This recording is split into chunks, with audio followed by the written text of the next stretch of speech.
Here I'm going to send Spark to the ball using my motion.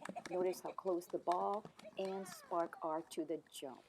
The bar is on the ground because I'm just beginning to teach him to go over a jump. Then I gradually put the ball farther and farther away, and I will also move him back. This is probably a little long for the second time, but you get the idea. We run together, and he knows what to do. Now I'm setting the bar up. Now he's got to jump over that bar. And so the ball can't be too close because he could trip on it. I want to make sure he clears that jump safely. So I don't do this until he can do the distance that I need for the bar without the bar.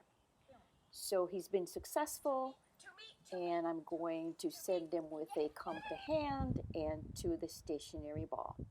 Now I have the ball a little bit closer, and he goes a little bit farther back. Now I put him on a sit stay, or you can have someone hold your dog, and we run towards the ball. This is using my motion. I'm going to put the bar on the ground because we're going to do something different and new to him, and the ball can be very close to the jump because I have the bar on the ground. Now I'm going to send him and stay on this side of the jump.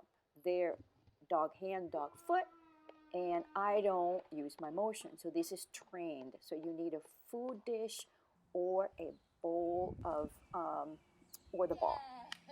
And there is increasing the distance to ascend without going with him. Notice that I use my dog arm and dog foot to send him, and then I freeze. Now I'm going to put him on a lie down stay, and I have an imaginary dog. So pretend Spark is not there. I send, and now I don't stand still. I do a post turn. Take a close look at my legs and my arm. So disregard Spark. I'm using my imaginary dog. Again, I have to make sure I look at my imaginary dog, and then I send my imaginary dog to the ball with the inside or dog hand and dog leg, and I push off with that left leg. The dog ends up with in the same arm that he started. I send him with my left, he ends up on my left. Now I'm going to do a front cross. I'm going to switch arms. It's called a front cross because notice I'm going to front my dog, turn towards him.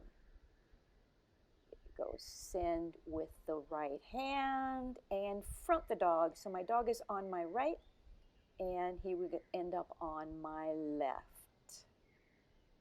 Again, disregard Spark. I am doing this with my imaginary dog. I always practice with my imaginary dog first. And here is to the other side. So now I'm going to, whoops, I forgot to look at my imaginary dog. That happens. So I'm going to go back and make myself look at my imaginary dog. So here I will send my imaginary dog with my left hand and left leg. I want to front my imaginary dog and end up with my right pushing off with my legs.